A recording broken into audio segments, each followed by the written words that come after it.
Welcome to Resilient Love Podcast. Join hosts Quentin and Brianna as they discuss tips on love, life, and Business. let's get into this next episode.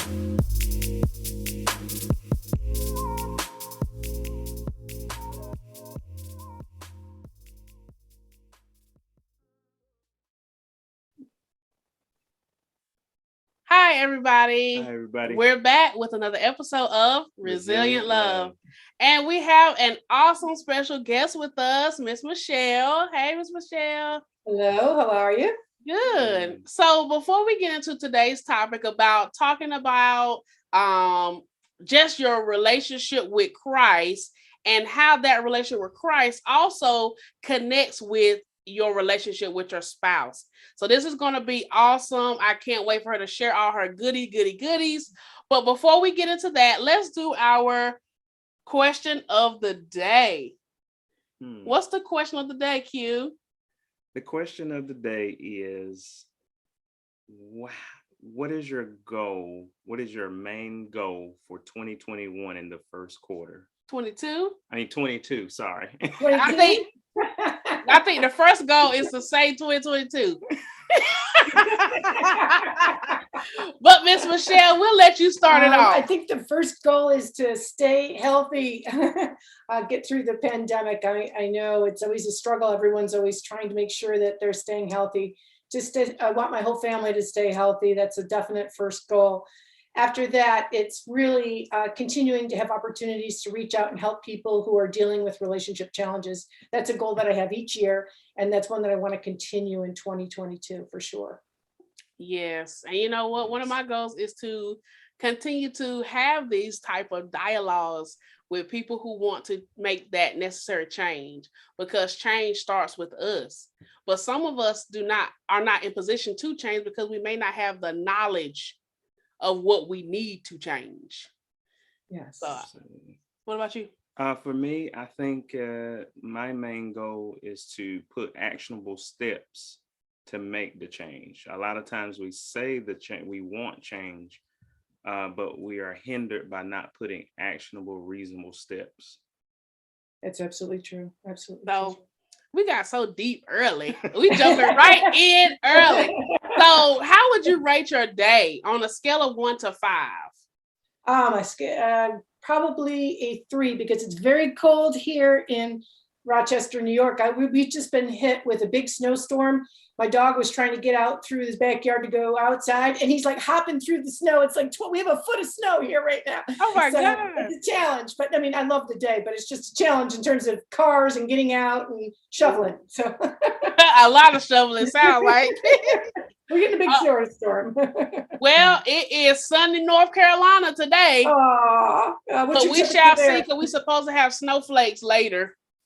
You didn't get any of the ice? I heard like North Carolina or something was getting some ice, or was that South Carolina? More of the western part, like Asheville, Raleigh, Greensboro. Yeah. So not us, not the little east side. You lucked out. Yeah. Oh, how would you rate your day? For me, a 4. 4. A 4. Okay. Only because it's going good. It's a good day, but I really want to get some stuff accomplished, and then it'll be a 5. I think I'm already at a 5 because I've done a lot already. So good for you. Yeah, I really did a lot of stuff. Yeah, I got up early to get it done. So good for you. Good for you. All right. So this is awesome. But after all of this great conversation, let's learn more about you. So Q, start us off. So, could you share with our audience who you are and some of the aspects of how you got started in your ministry? Yes. Okay. In terms of my background, I went to school and I was a therapist. I helped people with families and individuals as a therapist for many years. And then I really started feeling the call by God to focus more on the spiritual aspects. I was seeing people coming in with emotional problems, but every one of them also had a spiritual longing. There was a hole. They were feeling disconnected from God. They were feeling disconnected from others. And so I was praying about it, and I really felt the pull from God to go back to school. I had already had a master's in social work, to go back and get a degree in theology and to start incorporating ministry work into it so that, I could help people who also had spiritual challenges. So the people at my work started seeing that clients were coming to me for that issue. So I started moving in that direction. And then I started getting into working at different churches and helping there with people who had a variety of different, starting off with youth ministry and then going from youth ministry into working with adults to help them learn about the faith, a lot of sharing about God's word, and helping people with different pastoral issues, counseling issues that were from a spiritual nature.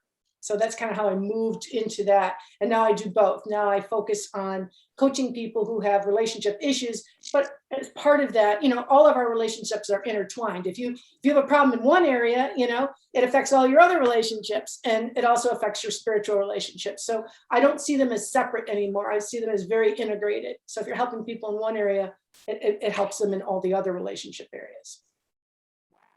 That's powerful.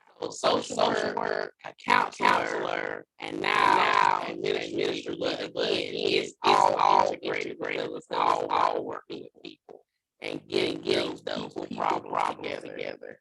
So our podcast is centered on love. And I know you love for because God is love. So that love just exists in all relationship conversations. So can you share something about your love life? What would you like to share with our listeners? My love life. Okay. Right now, I'm currently married to my husband. We've been married 28 years, and we have 3 children. We have twins, boy and girl, that are now 26 years old. And then we have another son who's a year older, who's 27. So, we've gone through, with this many years of being married, we've gone through the gamut of all the different ups and downs and challenges that come your way, whether it be financial, whether it be emotional, whether it be communication issues. We've hit them all, through our going on 29 years. We've hit those areas quite a bit. Prior to my marriage, I was engaged to a gentleman for 6 years, and that engagement ended. So I know the pain that people go through who are on a path toward marriage. And then, a decision comes in that you're not going to end up going that way. So I'm very sensitive to people who are going those paths, who have experienced that kind of pain, because it is a big decision when you're making decisions to get married. So sort of my life experience between, what it was like to be in a long-term relationship that didn't end up in marriage, and then now with my husband happily married for this many years. There's lots of different experiences to share. Yeah. I mean, that first situation, the 6 years. I mean, to get to that point, that preparation. If you don't mind opening the door a little bit, did you all go through that process of inviting people and getting people prepared to come to the wedding? Or was it just something between you guys, like only you and him knew about it and you're immediate, or was it more public? Oh, no, it was more public. We had gotten to the point where, we had engagement photos. I had bought the dress. The date was set. Reception money had been put down for the actual reception. So it got, pretty much within months of a marriage situation. So, there had already been all the plans that had been set, and family that had been notified, that was aware of it. And invitations hadn't gone out, but there was the awareness that it was coming up. So yeah, right. the pain of that, the pain of all that planning, and then thinking your life's going in one direction, and then suddenly it's not, and that whole thing. Yeah, that was definitely a test of resilience for me on that. Yeah. Already. Yeah. So now that you are in this relationship, I want Q to jump in because I can get happy. So now that you're in this relationship, now let's get into how we keep God in the center of our marriage, and what does it mean exactly? Yeah, because sometimes I know that gets a little miscued. And keep God first. What does that really mean? Keep God in the center. I think the first step that I would say with people, and I've had a lot of people who brought this issue to me, is really, a lot of times people don't ask God to be part of their relationships. They really don't invite God in. They sort of look at like, okay, there's this spiritual life with God, and then there are my relationships. And they don't integrate the two. It's like, okay, I have my prayer life and I have my worship, and then there's my marriage. And instead, it's about inviting God in and saying, I want you to be a part of all my relationships, my married relationships, my friend relationships, my family relationships. I really want you to be a part of this. And what I mean by that is asking God to come in and give you direction. A lot of times we say we want direction, we kind of do the prayer like, okay, God, help me. But do we really want God to give us direction on what we should do? Because that involves accountability. That involves a look at our own behavior. When we open our relationships up to God, we may sense from God in our prayer life that some of our behaviors are actually hurting our relationships, that we are in turn having the wrong attitude, maybe the wrong value, and that we have to take a really deep look inside ourselves. And that's where I see a lot of people who I coach, that's where it stops. They're okay with saying they want God to be part of their relationships, but when it comes to saying, I'm going to let God direct it, I'm going to let God open up in me what I need to change, suddenly that's the big stop. Right. It's kind of like what you were saying earlier, Whitney, about, where is that next step about, how deep do we want to go? How do we want to look at ourselves and our behaviors, because that's the real issue. We can talk about wanting God part of it, but what are we willing to do to take action when God starts pointing us in the directions that he wants in our relationships? I think that's very critical, because when your relationship is in rocky, you need the rock of Christ. Absolutely. Oh, I love that analogy. I love that. So you need the rock when you're rocky. And I think that we miss the mark because we are so, as you just mentioned, separate. This is my category. This is your category. But God wants to be a part of all, because he's an all-seeing, all-knowing. So he wants it all. Right. I would definitely say, just thinking about it, oftentimes we, of course, lean to our own understanding, which is totally out of the order of God. Mm-hmm.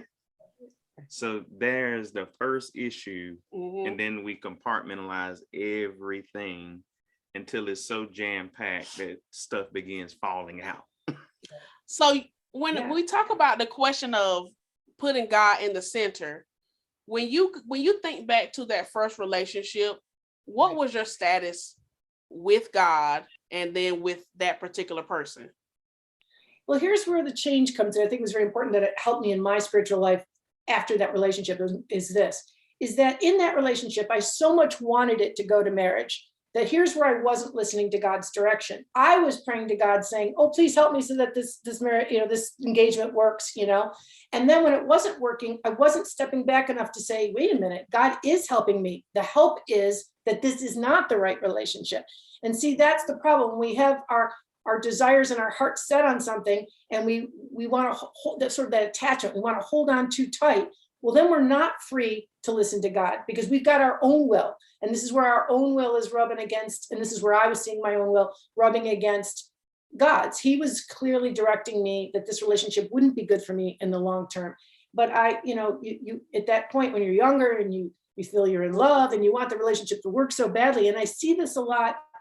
It happens both with men and women. I'm sorry to say I see it more with women, but it also does happen with men too, where you just so want to be with that person because you feel like it's right. You feel like you've done, the compatibility. But then when you really step back, God's asking you to look at, what about over here? Are you really compatible over here? Are you really compatible in this area? Do you really have the same vision for life, the same goals, the same spiritual commitment together as a couple? Do you really have that? And when the answer comes back no, and you start realizing, no, we're missing a piece, and the willingness to let go of it, see, that's where it becomes very difficult. And that's what happened to me. They're really, I needed to listen more fully to God, that he was pulling me back from that relationship. Wow. As you talk, I'm just seeing the different things and envisioning myself, because prior to our marriage, I was with a gentleman from high school, as in 12th grade, from 12th grade until about 2013. So you're talking about a solid 4 to 5 years of just being somebody's girlfriend. Mine was in my 20s. Okay. And From so 21 to like 29. okay. 26, And so whatever, yeah. when I was going through that phase of life, I see how I myself got trapped into this idea of this is it. You know, this is the guy, this is it. And when it did not work out, I had to go through a spiritual, almost like a spiritual detox of just getting back to me, remembering who Brianna is, remembering that, you know, you were young and you got caught up on this idea, but you lost you. So I just appreciate that point that you have to seek God, even if God's answer is no. Right. And honestly, I felt no.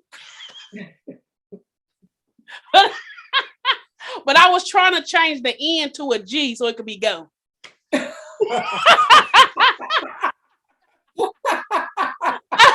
was like, are you pronouncing that right? Are you saying go? Okay. What about you, Q? I think even in my own past relationships, a lot of times was no.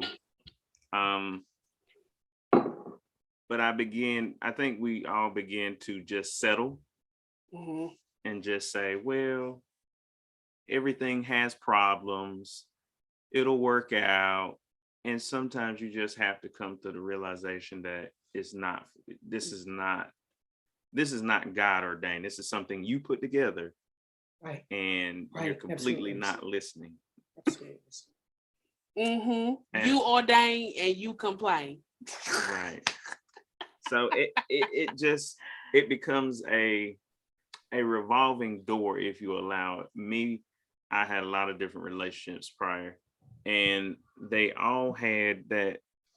I see that level of brokenness that you begin to accept whatever.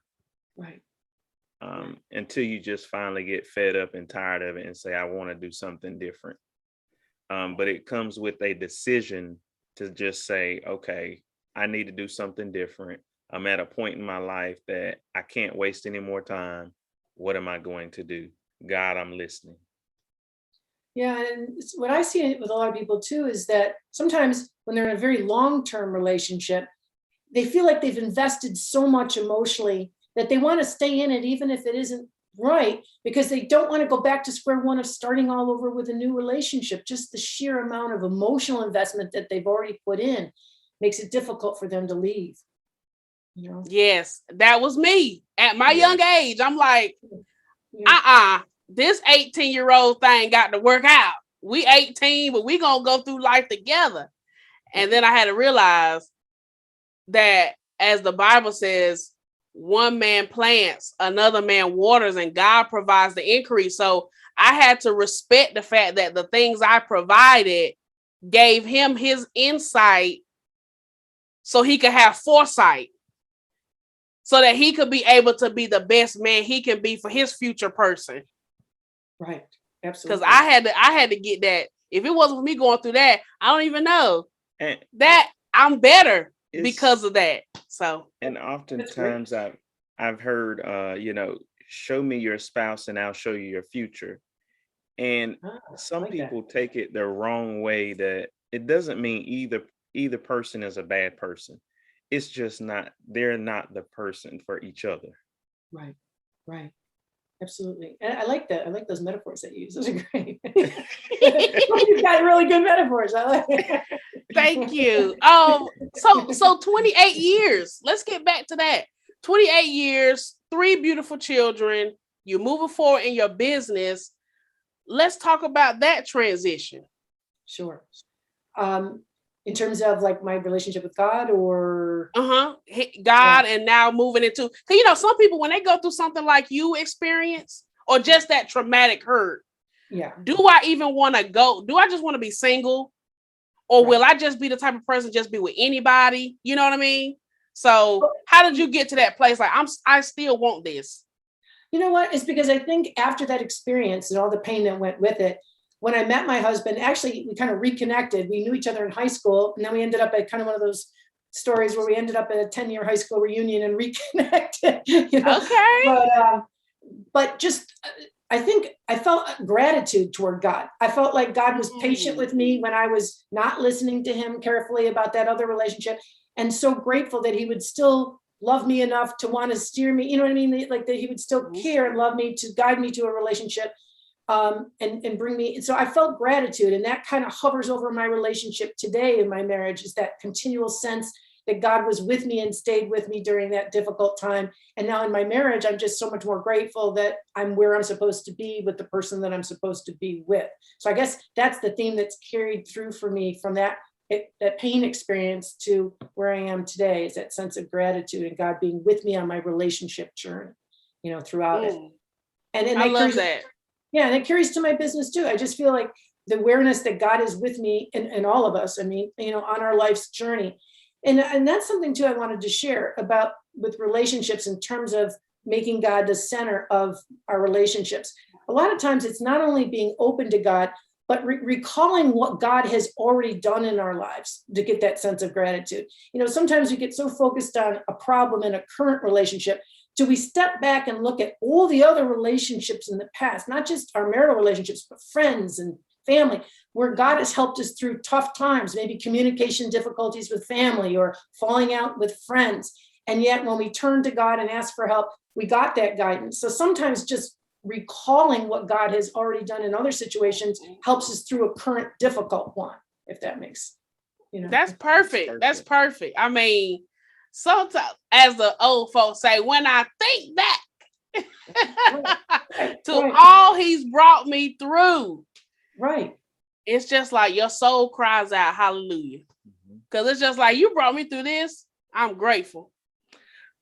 And I like to use there's certain things in my early 20s that now at 30, when I turned 30, it's like light bulbs just started coming on. And there's certain things on the journey that it's like a sticky note. You don't need it now, but you'll need it 5 years from now. So just eventually it'll come a time you'll remember why. Yeah, I like that. Being able to remember why. Yeah, it's great.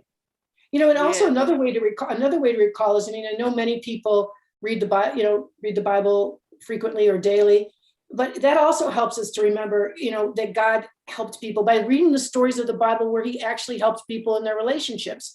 A lot of people I talk with, especially today, for some reason, a lot of people are starting to not think that God cares about their individual daily lives. I don't know if it's due to the pandemic or a lot of the bad news that's on our television all the time, but they're starting to get wearied down into believing that God really does care about their daily life and their relationships.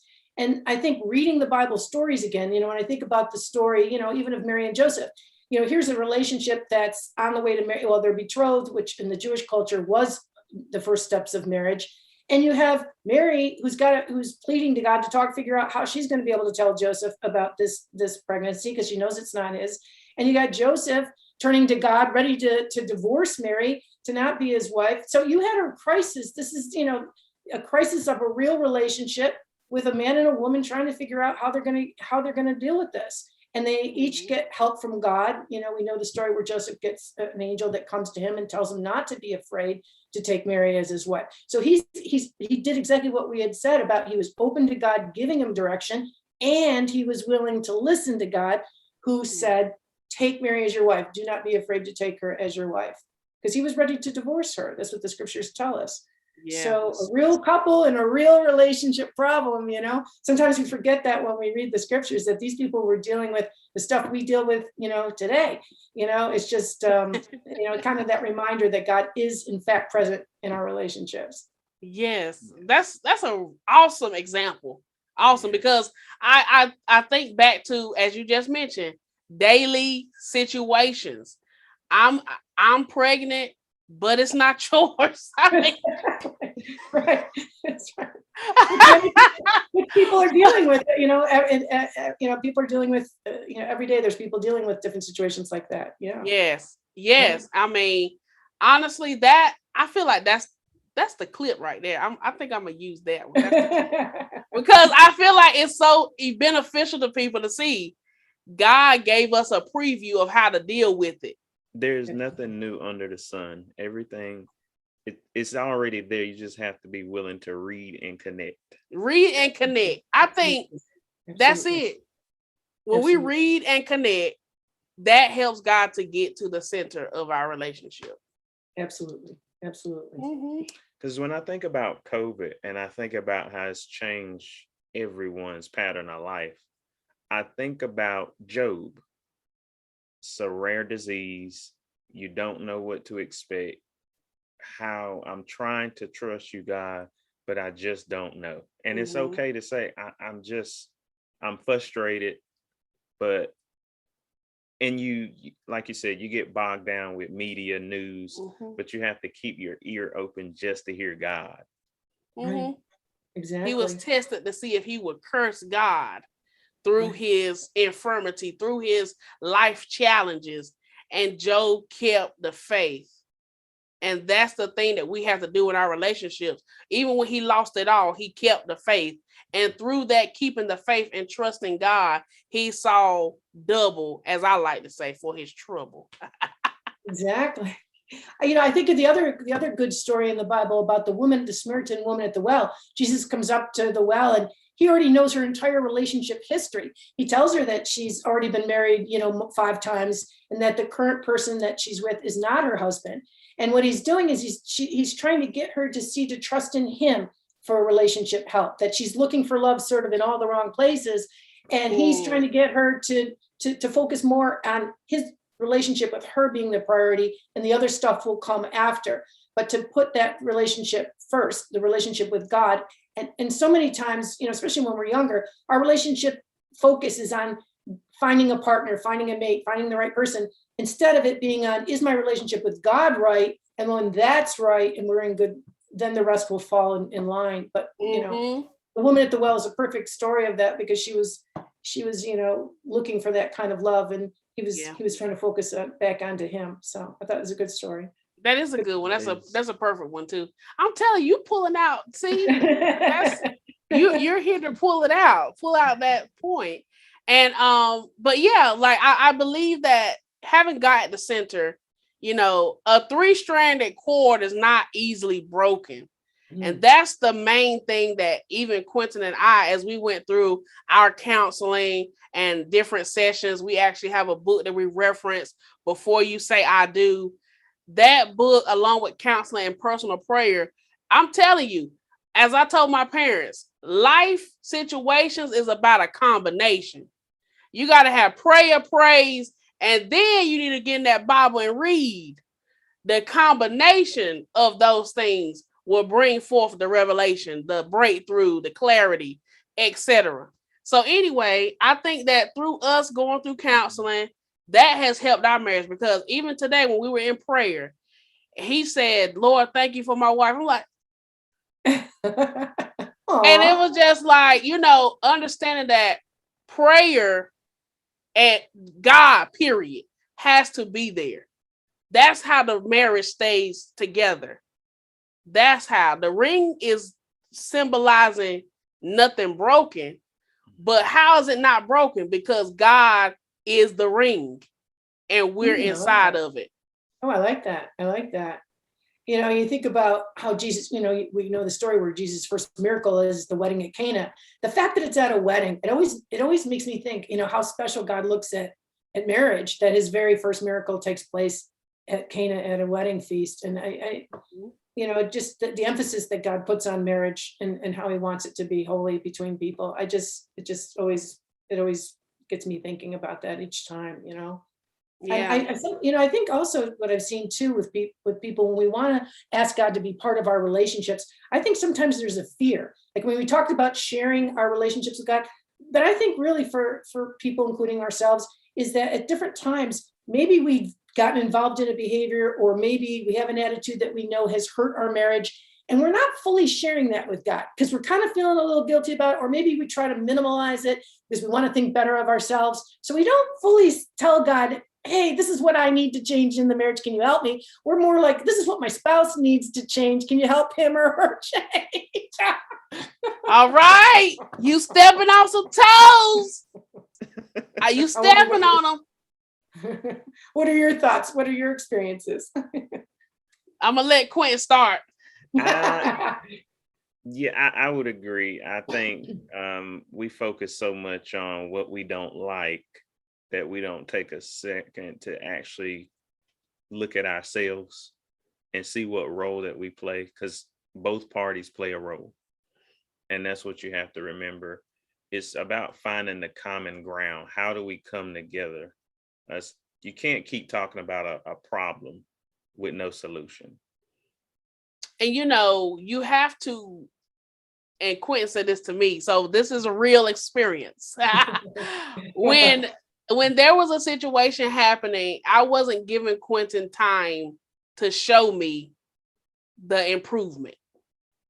So you can tell your spouse or your significant other, I don't like X, but you can't see why because you still stuck on X. So that's what I'm trying to tell people in the process of the residue, right? Because I had residue of that 4-year relationship where when I told the person something, they didn't do it. However, I didn't give that person a chance as well. So that was residue from there. Now that I'm married, I can't put that residue on him. I have to be able to say, Lord, you changed me. And in changing me, my eyes can see the change in him. And that's what I had to go through. So once I did that, he was like, oh, you ain't gonna say nothing? No. So it worked. Yeah. He was like, oh, you good? I'm great. Some things only come with time. But time with correction. Right. Because you have to correct even with the time. There has to be some shifting happening. Your point was so valid. Like, you get caught up on he or she is the problem, but you miss what you brought to the table. Right. I mean, think about math. 1 + 1 = 2, baby. You got... We didn't get this solution. We didn't get the problem without the solution. So you got to give me a solution, right? Because 1 + 1, how are we going to get the 2? So I think we missed that. It comes down to willingness too. How willing are we really to follow through when God does give us that direction? I mean, are we really going to take those steps? Like you were mentioning, are we really going to take those steps? Or do we just talk about doing the steps? But do we actually start the next day saying, you know what, I'm going to make that change? Whether it's an attitude change toward my spouse, or whether I'm going to stop blaming them for things, or whatever it might be, or maybe I'm going to be better at listening to them, or better at conflict resolution, whatever it might be. What am I really willing to take action steps to follow through on, rather than just talking about it? I'm going to do it someday, but it doesn't happen. You know what I mean? Yeah, I do. I'm not going to lie. I'm going to give you one question. I have another question. Sure. And it's very specific. So here we go. Okay. What do you do when you walk into a marriage and your fairy tale, it needs work? You thought it was going to be one way, but there are some factors that has arose or has risen up in this conversation or in this marriage to the point that you're ready to leave. Now, this is not a personal account, but this is real. Yeah. So what would you tell that person who's actually saying, I know God, we go to church together, we pray, but he hasn't changed. I don't think I'm doing nothing wrong. I mean, what would you say to that couple? The first thing you got to start off with is you got to identify the problem. In the couple, are they even on the same page as to what the problem is? Because you could put those two people in a room, and this has happened in marital work that I've done, where the husband's got his idea of what the main problem between them as a couple is, and the wife has a completely different idea. So before you can even work on anything, if you're starting off with two people already not even identifying the same problem, that's an issue. So what I would say is, if you really want to start off with working on it, identify and state to each other what you identify as the main problem currently in your marriage. Not maybe several years ago, but currently. What is that one issue right now, or multiple issues that you see that you're facing? Write them down privately. Each of you write down, and then make an arrangement to get together and swap and see the list. Because if they're not the same, you've got more work to do. So, and it's crucial that you find that out, because there's no way that you can develop action steps. There's no way that you can develop a plan when you're already starting off with a completely different idea of where the work needs to begin, of where the problem is. So that's step number one. Absolutely. And couples can do that. All they need to do is, like I said, spend some time privately writing down what they think the problem is right now in their marriage and what they want to see happen, and then get together and swap the list and take a look at, see if you're on the same page. That has to happen first. Yeah. Identification of the problem. Right. Yeah. Because you can't get into expectations, you can't get into communication issues if you don't agree on what the problem is, if you don't agree on what you think is the issue, you know? Yes, ma'am. Mm-hmm. Yeah. Mm-hmm. Mm-hmm. So yeah, I hate to go into the counseling session, but I hope that helps somebody out there. If you're on the brink of saying, I'm done, I want you to say, not yet.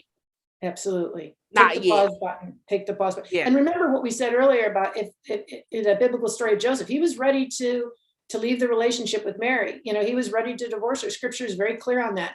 And he was wrestling over it. And God put the pause button on him and said, you don't know the whole story. And basically, in so many ways, God was telling him, you don't know the whole story. You don't know the circumstances that are going on. And that's the same in our relationships. We may want to leave our spouse, and God's saying, wait a minute, you don't know the whole situation. You don't know that maybe your spouse has got a private issue that they haven't shared with you that's a big influence on what's happening in your marriage, but they haven't shared it with you yet. Yet God knows that that's going on. So that pause button gives a chance for people to see the larger whole. What is going on outside of things that might be impacting that marriage? Or maybe they're having an issue at their job that they haven't told you about, that they're bringing in that pain to the marriage, and you're ready to leave the relationship over it, and you don't even know that this is going on. That's why I say that it's so important to find out what is the issue that each of you think is going on, because it gives the other partner a chance to say, you know what, honey, I've been angry for a year in our marriage because I've been worried at my work that I'm going to lose my job. My boss is riding me. He or she's being, cruel to me. I haven't talked to you about it, but that's why I've been terrible in the marriage for the past year. That's why I've been hollering at you. That's why I've been, emotionally, or verbally abusive, because I haven't been able to handle it. So again, we don't know what's going on unless we can identify what those issues are right from the beginning. Right. Yeah. That I really appreciate that. And hopefully those out there that's listening will catch the revelation. So with that being said, Ms. Michelle, we want to know, how has the experiences that you went through, how have those experiences made you more resilient and brought so much wisdom to the table today? Wow. I think when I look at it, like, for example, in my marriage, just to give you some situations that I've had to go through, we had a situation where my husband had to work out of town, and he got a job out of town in order to support our family. That meant while the kids were still little, I was with the kids Monday through Friday by myself, and then he'd have to come back in on the weekends because he was traveling and having to stay at a hotel during the week because of the job. That puts a strain on a marriage because you're not getting a chance to communicate with each other that often. When you finally do see each other, you're tired because you're coming in at the end of the week and you've got all these problems that have happened maybe during the week with the kids and things you want to share. So, I was really leaning on God heavily during that time, saying, I'm feeling alone. I know this is not my husband's fault. He's got to, he's working for us, but we're not physically together. We're not seeing each other until the end of the week. And I feel like I'm a single parent, handling all these things. So the more I prayed, the more I sensed God being with me, the more patient God was with me, the more resilient I became. The more I was like, okay, I'm not alone. I got God with me. Our marriage is going to make it. We're going to hold on, even though we're going through a tough time. We're going to hold on to this.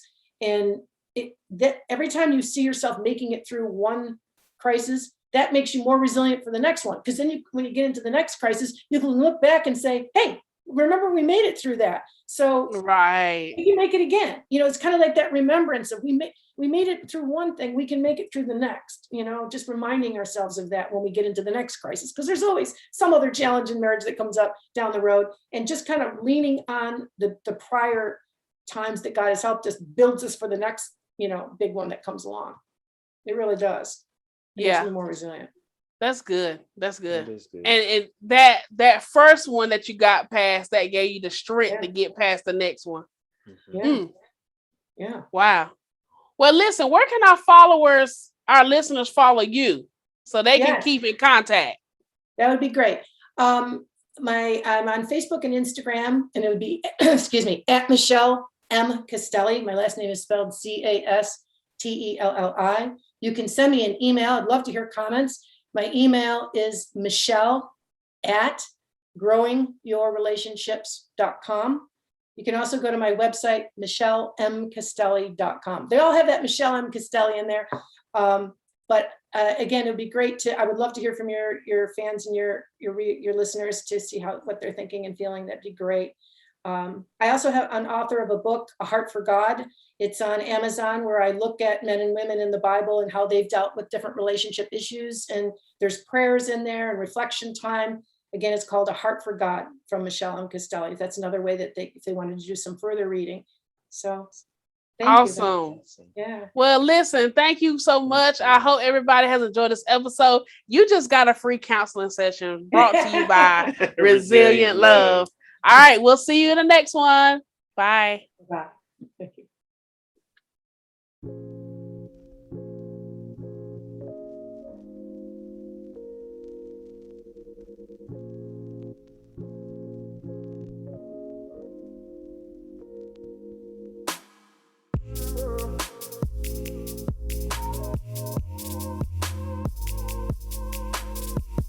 Thank you to all listeners and subscribers.